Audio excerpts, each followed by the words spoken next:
We welcome the Secretary of Transportation. Pete Buttigieg is with us now live on Bloomberg. Mr. Secretary, it's great to see you. I want to welcome you back to Bloomberg. And I guess I should start by saying happy birthday. We were joking earlier. It was Infrastructure Week until it became Infrastructure Year in your administration. We were just discussing with Jordan Fabian. This is one of the big three crowning achievements of your administration. And I know that we've already started to see some of the benefits of that in terms of broadband connections in rural areas. What comes next? Well, what's exciting about this stage is we are seeing more and more of the projects move into a construction phase. We have identified 40,000 infrastructure projects, the majority of them transportation related, that are getting benefits from this bill. And it's only been 2 years since the president signed it. It's a 5-year bill. So every month we're going to see projects added to that roster, and we're going to see them move through the process toward completion. The thing that's been the most exciting and gratifying for me is the range of the projects getting done. You know, some of them are multi-year projects. I call them the cathedrals of our infrastructure.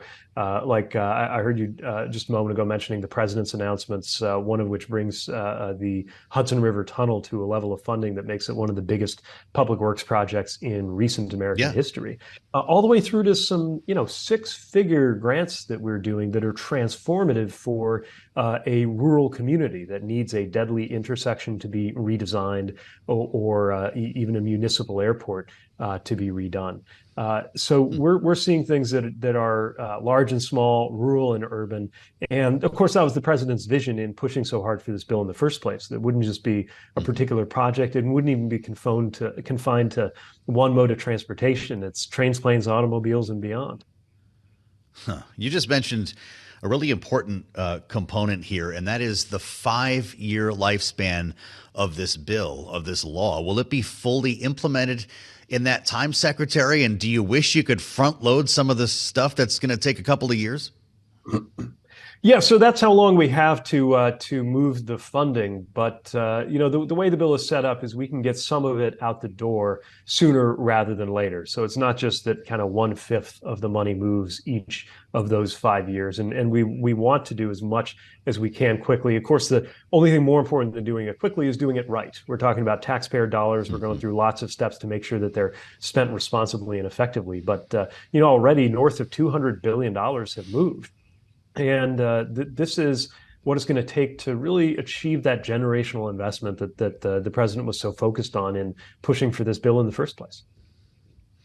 What's been, in this 2-year period, the biggest challenge of implementing this law? I know you've had Mayor Landrieu crisscrossing the country trying to put money to projects and implement what is a sweeping piece of legislation. What's the biggest hangup that you've faced? Well, certainly delivery is a challenge. It's one thing to get a project funded, which is why most of these projects never got off the ground up until now. But it's another to see it all the way from getting funded to actually going into construction, and then getting to that great day when we cut the ribbon and that new airport, that improved tunnel, that fixed up bridge, whatever it is there for everybody to use and to take advantage of. One of the biggest challenges has been workforce, which of course macroeconomically is a much better issue to have. Where are we going to find the workers compared to the issue of where are they going to find the work? But it's still an issue.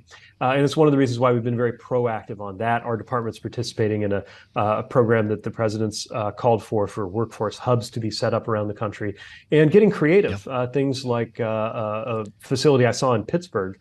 They're doing a major airport project there. There are a lot of working parents, working moms in particular, who are working in construction on that project, who have a chance to do it because they set up a daycare at the construction site. A simple, smart move that unlocked a new source of human capital and gave more workers access to these good-paying, sometimes life-transforming union construction jobs. So we're going to have to be creative to address some of those constraints in our supply side, whether it's workforce, skill, raw materials even. But those are exactly the kinds of problems that we went into this line of work to be able to tackle because we're finally past the problem of there not being any funding out there. Well, I know I'm not supposed to ask you this, and maybe you don't want to answer it, but I wonder if you worry about implementation of this bill being potentially interrupted if a Republican were to win the White House. Are you allowed to talk to me about that? What would happen?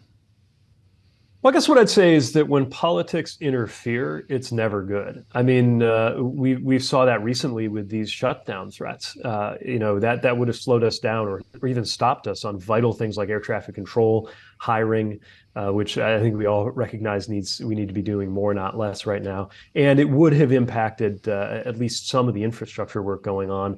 And right now, I mean, without getting into campaigns and elections, I can tell you that right now we have a congressional GOP in the House that is proposing major cuts that would cut our ports program. It would cut the program we've used to build safer railroad infrastructure. So I do worry about that, but I also think we have a pretty strong defense against that, which is the fact that when these projects actually happen, when we announce them, even the elected officials who voted against the bill and fought the president at every turn, they seem to be perfectly happy to celebrate the projects with us, which I think is a good indication that this really is good policy.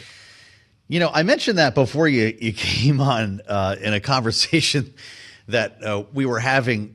Mr. Secretary, what do you tell these Republicans who have railed, and some still go on the floor? I think Tommy Tuberville was one of them, and then they go home and they celebrate the ribbon cutting. Is that actually is that a good problem for you to have because it sells the deal in the end, despite the headache putting this together?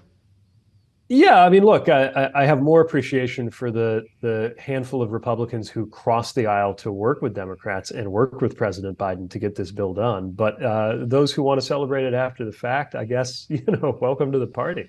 I mean, these are going to benefit people. We don't have Republican roads or Democratic bridges. I mean, these are good projects regardless of politics, and they're going to benefit people regardless of their politics. And, we're not going to let constituents suffer because their particular representative was short-sighted about this.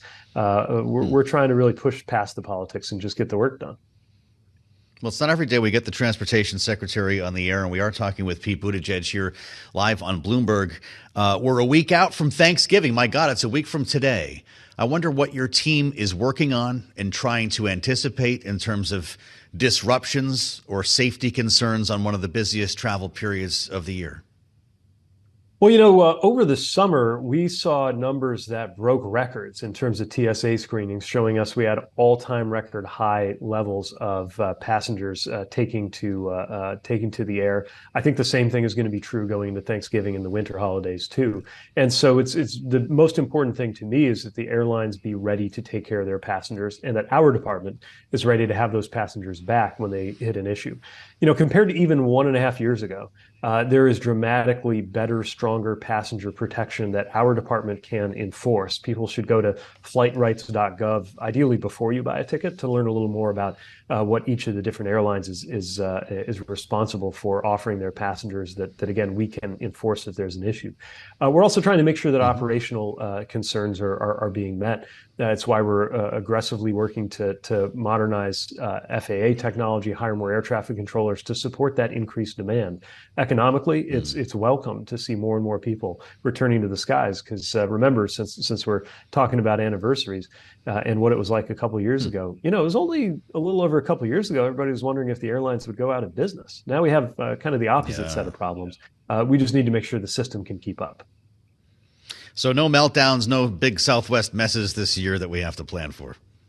Well, there better not be. And if there is a problem, the airlines know that we are going to be on it very quickly and holding them accountable. But look, we've seen, to their credit, we've seen them step up. We've seen a lot of improvement. The rate of cancellations is actually below what it was before COVID so far this year.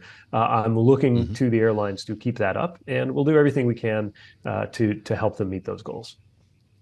Mr. Secretary, I want you to know that your views are important to us around here. We like to wonk out on policy on this show, so I'd love to see you again and continue this conversation. Secretary of Transportation Pete Buttigieg, hope you have a great Thanksgiving. You too. Thank you. Thank you, sir, for being with us as always.